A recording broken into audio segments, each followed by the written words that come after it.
Good morning everybody. पिछली class में हम लोगों ने डिस्प्लेसमेंट विस्थापन क्या होता है इसके बारे में चर्चा की थी। इसको समझाने के लिए मैंने एक उदाहरण दिया था। यदि कोई गवर्नमेंट योजना बनाते हुए किसी स्थान विशेष पर कोई राजमार्ग बनाए, रेल का ट्रैक डालने की कोशिश करे या कोई जल परियोजना के अंतर्गत बांध बनाया जाए, तो लंबे समय से पीढ़ी दर पीढ़ी रहने वाले जो लोग हैं, जो लंबे समय से तक वहां पे निवास कर रहे थे, उनको वहां से हटाया जाता है, अपने मूल स्थान से हटाकर उनको भेजा जाता है। इस तरह की जो स्थिति है इसे हम विस्थापन या डिस्प्लेसमेंट कहते हैं। आज की क्लास में हम विस्थापन के संदर्भ में एक महत्वपूर्ण जो इसका आधार है कि विस्थापन के प्रकार क्या होंगे उन पर हम चर्चा करेंगे।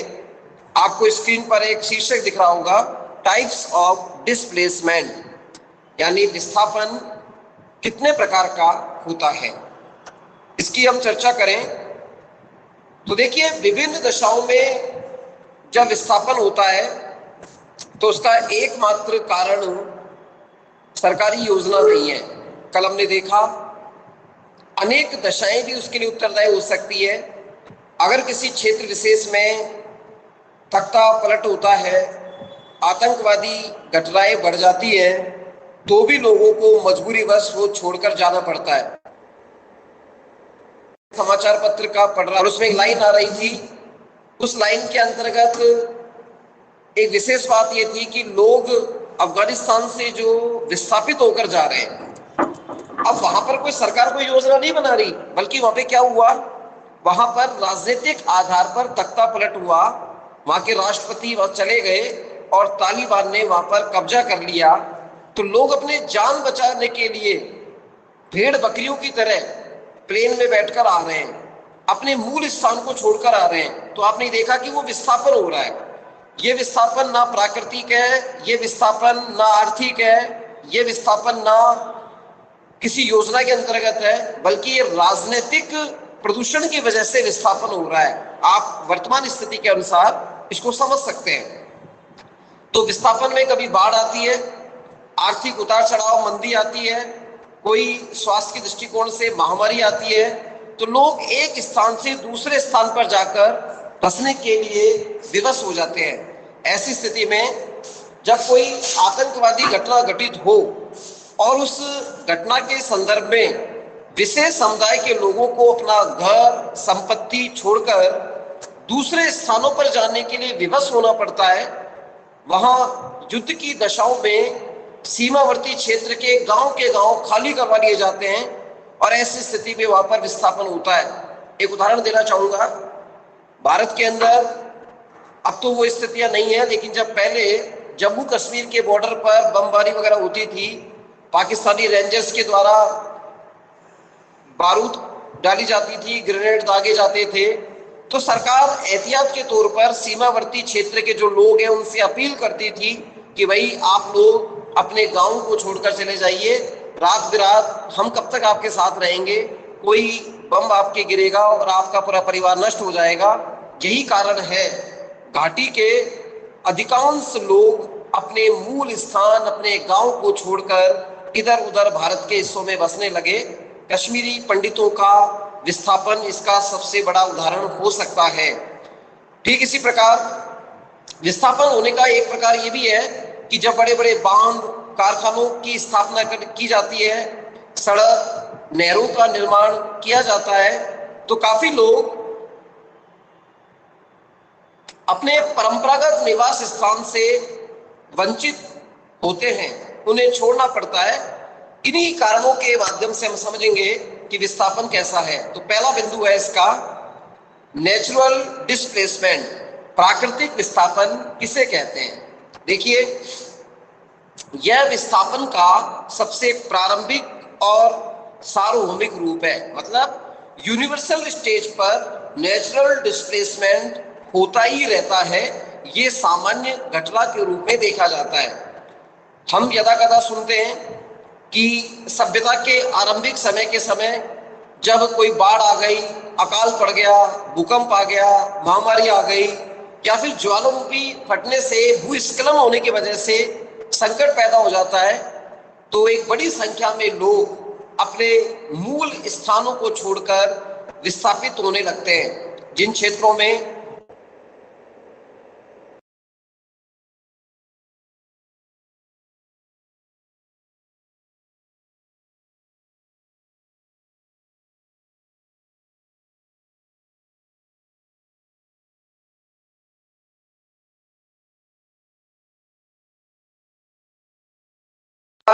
उनका एक बहुत बड़ा संकट उत्पन्न होने लगता है, वहां के निवासी बड़ी विचित्र स्थिति से गुजरते हैं। सबसे पहले प्रकृति का जो त्रास है वो झेलना पड़ रहा है, ऊपर से उनके कमाने खाने के जो संसाधन है वो समाप्त हो गए। भारत के अंदर आप देखते हैं कि उत्तरांचल में गढ़वाल क्षेत्र, मध्य प्रदेश के जबलपुर क्षेत्र, गुजरात में कच्छ और भुज के क्षेत्र, और लातूर में जब भूकंप आया, जान माल की हानि हुई, तो पूरी तरह विस्थापित हो गए। इसी तरह हम आए दिन सुनते रहते हैं, जब बारिश का सीजन आता है, हमारे बिहार में, उड़ीसा में बाढ़ आती है, और उस बाढ़ की वजह से लोग सुरक्षित स्थानों पर जाते हैं और वो विस्थापन की इस प्रक्रिया में सहभागी होते हैं। ठीक इसी प्रकार सुनामी, समुद्री तूफान, विशेष प्रकार के चक्रवात जब आने लगते हैं, तो लाखों जो मछुआरे हैं, जो सीमावर्ती क्षेत्रों पर मछली पकड़ने का कार्य कर रहे हैं, कुछ ऐसे लोग जो नाव के माध्यम से अपना सामान लाने ले जाने का काम करते हैं, उनको कुछ समय के लिए वो क्षेत्र छोड़ना पड़ता है। भले ही वो अस्थायी तौर पर विस्थापित हो, उन्हें जाना पड़ेगा और उस त्रासदी का सामना करना पड़ता है। और जब अकाल पड़ता है तो ये स्थिति बड़ी दयनीय हो जाती है। तो चाहे अकाल पड़े, भूकंप आए, भूस्खलन, जमीन फट जाए, बादल फट जाए, केदारनाथ जैसी विभीषिका हो जाए, ज्वालामुखी आ जाए, कोई विशेष प्रकार का प्राकृतिक त्रासदी का समय आ जाए, लोगों को ऐसी स्थिति में अपना स्थान, गांव छोड़कर जाना पड़ता है। इसे हम प्राकृतिक विस्थापन कहेंगे। अब सेकंड आता है औद्योगिक विस्थापन, इंडस्ट्रियल डिस्प्लेसमेंट। यह विस्थापन का वह स्वरूप है जिसका एकमात्र कारण आर्थिक स्थिति है। आर्थिक कारण से यह पैदा होता है।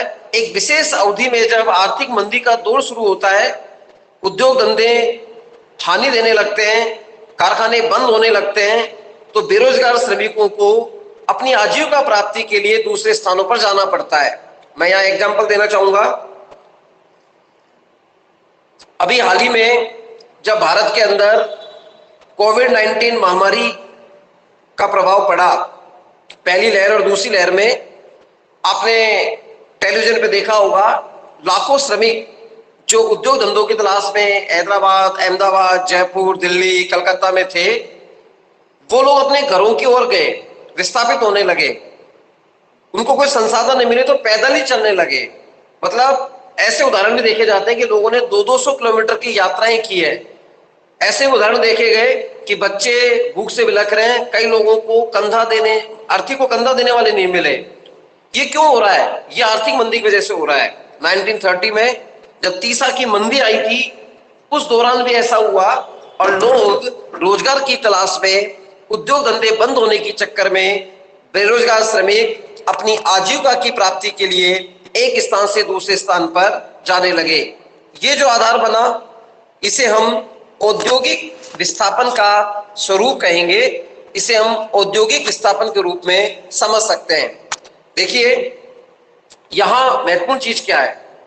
प्राकृतिक विस्थापन जब होता है तो प्राकृतिक विस्थापन के पीछे कारण जो होते हैं उनके लिए हम प्रकृति को दोष देते हैं, मगर जो आर्थिक विस्थापन है इसके पीछे मुख्य कारण मंदी का होता है। उत्पादन का अधिक होना, हड़ताल होना, राज्य पर संकट के बादल छाना, इससे रोजगार का तहस नहस हो जाना, ये कुछ ऐसी स्थितियां बनती है जो किसी न किसी रूप में विस्थापन को एक विशेष प्रकार की स्थिति में ले आती है। इस तरह औद्योगिक विस्थापन जो होता है उसका स्वरूप देखा जाता है। इसी संदर्भ में गांवों में जो कुटीर उद्योग है उनका पतन हो गया है। हमारे यहाँ जजमानी व्यवस्था समाप्त हो गई, सेवाओं के बदले सेवाओं का आदान प्रदान समाप्त हो गया और एक बड़ी संख्या में ग्रामीण जो कारीगर थे वो अपना पैतृक स्थान छोड़कर आजीविका की तलाश में नगरों में जाकर रहने लगते हैं। गांवों के अंदर जनसंख्या बढ़ने से परिवार की कृषि भूमि छोटे छोटे टुकड़ों में विभाजित होने लगती है और इससे एक अजीब प्रकार का आर्थिक मंदी का दौर आता है। इसे हम आर्थिक विस्थापन या औद्योगिक विस्थापन कहते हैं। तीसरा बिंदु है राजनीतिक विस्थापन, पॉलिटिकल डिस्प्लेसमेंट। इतिहास में इसके 2-3 उदाहरण बड़े लोकप्रिय हैं, लेकिन हाल ही में अभी करंट अफेयर्स के रूप में हम देखें तो अभी तालिबानियों ने अफगानिस्तान में जो हलचल की है, अफगानिस्तान के लोग असुरक्षित हो गए हैं, महिलाओं के प्रति अत्याचार अचानक बढ़े हैं, अपराधों की संख्या में वृद्धि हो गई है और दूसरे शब्दों में ये कह दूं कि वहां तख्ता पलट हो गया है तो अतिशयोक्ति नहीं होगी, ये राजनीतिक विस्थापन है। ऐसा विस्थापन राजनीतिक दशाओं का परिणाम होता है। देश की राजनीति में उथल पुथल होने लगती है, बड़ी संख्या में लोग विस्थापित होकर जाने लगते हैं। उदाहरण के लिए जब भारत आजाद हुआ तो इतिहास की विडंबना है, हमें आजाद होने के साथ ही एक नासूर दे दिया गया, भारत पाक विभाजन। हमने चूंकि उस समय वो उपस्थित नहीं थे, लेकिन इसका फिल्मांकन यदि हम गदर नामक पिक्चर में देखें तो आपने गदर मूवी में देखा होगा, ट्रेन की ट्रेन भर के जा रही थी और लोग उनके साथ लूटपाट कर रहे थे, मारकाट कर रहे थे। ऐसा क्यों हुआ? क्योंकि पाकिस्तान से जो भारत आना चाहते थे या भारत से जो पाकिस्तान जाना चाहते थे वो अपने धन संपदा मवेशी लेकर जब ट्रेनों में आने लगे तो विपरीत लोगों ने एक अराजकता का माहौल पैदा किया और एक ऐसी स्थिति बनी कि मारकाट मची और एक कोहराम मचा। क्या है ये है राजनीतिक निर्णय। अगर हमारे जो राजनीति के पुरोधा हैं वो ऐसा निर्णय लेते कि भारत पाक का विभाजन ना हो तो शायद इस राजनीति से हम बच सकते थे। खैर वो अलग बिंदु है, लेकिन भारत पाकिस्तान के रूप में जब विभाजन हुआ तो वहां पर विस्थापन की समस्या अपने चरम सीमा पर पहुंच गई। 1974 में बांग्लादेश के प्रधानमंत्री मुजीबुर रहमान की हत्या होने के बाद बांग्लादेश के शासन पर कट्टरपंथी का प्रभाव बढ़ने लगा तो नियोजित रूप से बड़ी संख्या में हिंदुओं को प्रताड़ित करके भारत में भेजने की साजिश की गई, उन्हें बाध्य किया जाने लगा। ठीक इसी प्रकार जब किसी देश में कोई क्रांति होती है राजनीतिक आधार पर तो क्रांति में जो लोग सहयोग नहीं करते उनके अस्तित्व पर संकट पैदा होने लगता है। रूस और चीन की राजनीतिक क्रांति के समय में बड़ी संख्या में लोगों को अपना देश छोड़कर जाने के लिए बाध्य होना पड़ा था। क्या मैं आपका एक खबर की ओर ध्यान आकृष्ट करूंगा। दलाई लामा जो कि भूटान के हैं, बौद्ध धर्म गुरु हैं, उनको भी कई बार अपना देश छोड़कर भारत में या अन्य किसी देश में शरण लेनी पड़ती है क्योंकि कट्टरवादी ताकतें उनके खिलाफ साजिशें रचती हैं। यहाँ एक व्यक्ति नहीं, एक मठ की बात हो रही है, मठ में रहने वाले बौद्ध भिक्षुओं की बात हो रही है। उन्हें राजनीतिक विस्थापन का शिकार होकर जाना पड़ता है। इसके अलावा अगला बिंदु है सोशल डिस्प्लेसमेंट, सामाजिक विस्थापन। यदि विस्थापन की दशा कुछ सामाजिक कारणों से उत्पन्न होती है तो उसे हम सामाजिक विस्थापन कहते हैं। Shyamacharan Dube, doctor M N Srinivas ने भारत के ग्रामीण जीवन का अध्ययन करके यह स्पष्ट किया कि आज भी अनेक ग्रामीण क्षेत्रों में उच्च जातियां दलित जातियों के लोगों को समान अधिकार देने के पक्ष में नहीं है। आजादी के दिनों के बाद भी यदा कदा हमको कुछ खबरें सुनने को मिलती है कि फला जाति के व्यक्ति को, दलित को घोड़े से उतार दिया, शादी में वो निकासी में जा रहा था, उसको पुरोधा समाज के ठेकेदारों ने घोड़ी से उतारा क्योंकि उनको ये पसंद नहीं था कि उनके सामने वो इतने शान शौकत के साथ अपनी निकासी निकाले या बारात निकाले। ये चीज क्या है?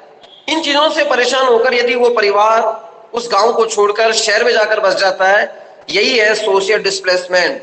हरियाणा में जिन ग्रामीण क्षेत्रों में जात पंचायत, खाप पंचायतों का प्रभाव रहता है, वहां उच्च जातियों की पंचायतों की ताकत जो निर्वाचित ग्राम पंचायत होती है उनसे अधिक मानी जाती है, क्योंकि ट्रेडिशनली बेस पर, परंपरागत आधार पर ये खाप पंचायत के लोग शक्तियां रखते हैं। वहां साधारण सी गलती पर निम्न जातियों के लोगों को गांव छोड़ने के लिए बाध्य कर दिया जाता है, हुक्का पानी बंद कर दिया जाता है, और बहुत से शक्तिशाली जातियों के उत्पीड़न से बचने के लिए कुछ लोग अपने मूल स्थान को छोड़कर दूसरे गांवों में, नगरों में जाकर बसने लग जाते हैं।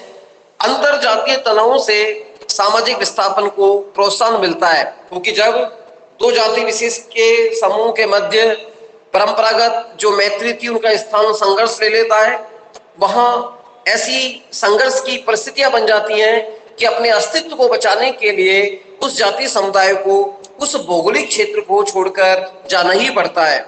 यहां मैं उदाहरण दे रहा हूं दूसरा।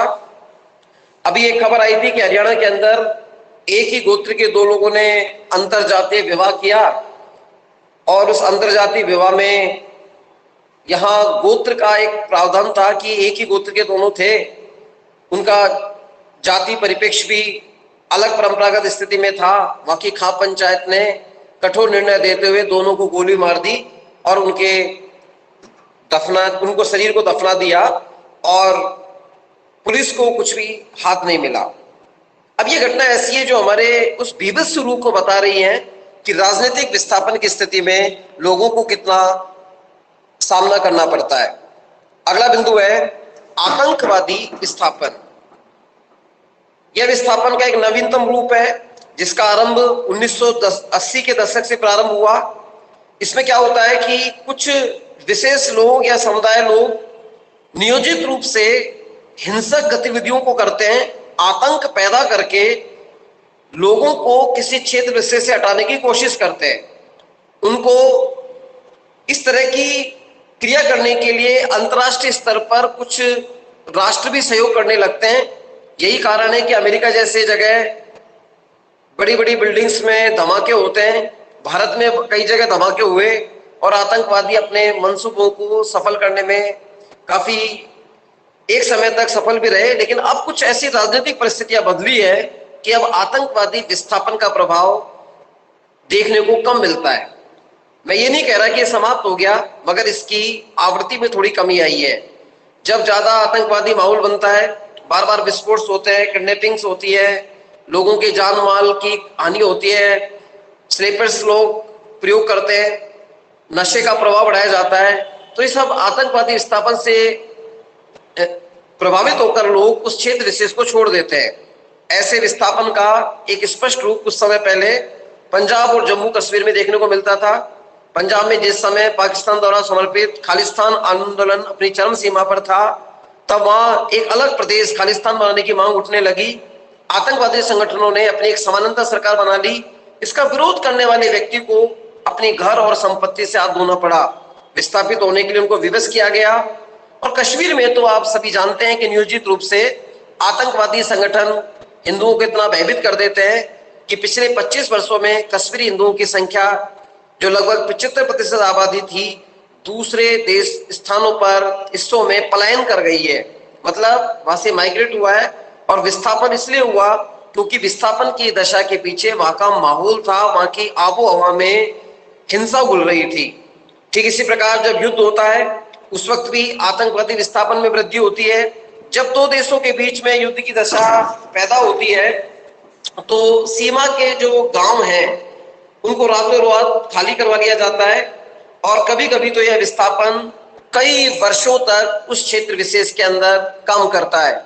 विस्थापन का छठा जो प्रारूप है उसको हम डेवलपमेंट के संदर्भ में समझ सकते हैं। विकास जनित विस्थापन, यह विस्थापन का एक व्यापक रूप है जो विकासशील देशों में विभिन्न विकास कार्यक्रमों का परिणाम है। किसी भी देश में आर्थिक विकास के लिए जब लाखों हेक्टेयर भूमि की जरूरत होती है तो उस क्षेत्र में रहने वाले लाखों लोग विस्थापित हो जाते हैं। प्रस्तुत विवेचन में हमारा उद्देश्य विकास जनित विस्थापन की प्रकृति, उनकी परिभाषाओं को, परिणामों को स्पष्ट करना है। इसका अर्थ है कि मूल रूप से अगर हम विस्थापन की पूरी व्याख्या करें तो विस्थापन के स्वरूप में आपने देखा नेचर, प्राकृतिक विस्थापन, औद्योगिक विस्थापन, राजनीतिक विस्थापन, सामाजिक विस्थापन, आतंकवादी विस्थापन और विकास जनित विस्थापन का स्वरूप हमारे समाज में देखने को मिलता है। अब यहाँ पर परीक्षा के दृष्टिकोण से जो टॉपिक बनता है वो टॉपिक यही बनता है कि विस्थापन के प्रकार कौन से हैं। तो आपको ये 5-6 जो प्रकार उनके बारे में बताना है। प्राकृतिक विस्थापन का क्या कारण है, आप इसमें बता सकते हैं कि भूकंप, भूस्खलन होना, ज्वालामुखी फटना, बाढ़ आ जाना, इनकी वजह से लोगों को अपना मूल स्थान छोड़ना पड़ा। प्राकृतिक विस्थापन के अलावा सामाजिक विस्थापन है कि किसी वर्ग विशेष के द्वारा शोषण होता है, ऐसे स्थिति के अंदर विस्थापन की प्रवृत्तियां काम करती है। इस तरह इस टॉपिक का मैटर बनेगा, आप इसको ध्यान से समझें और कोई आपकी क्वेरीज हो तो आप मुझे चैट बॉक्स में डाल सकते हैं। आज की क्लास में यहीं समाप्त कर रहा हूं और उम्मीद करूंगा कि कल आप टेस्ट निश्चित समय पर देकर अपना एनालिसिस खुद कर पाएंगे। धन्यवाद।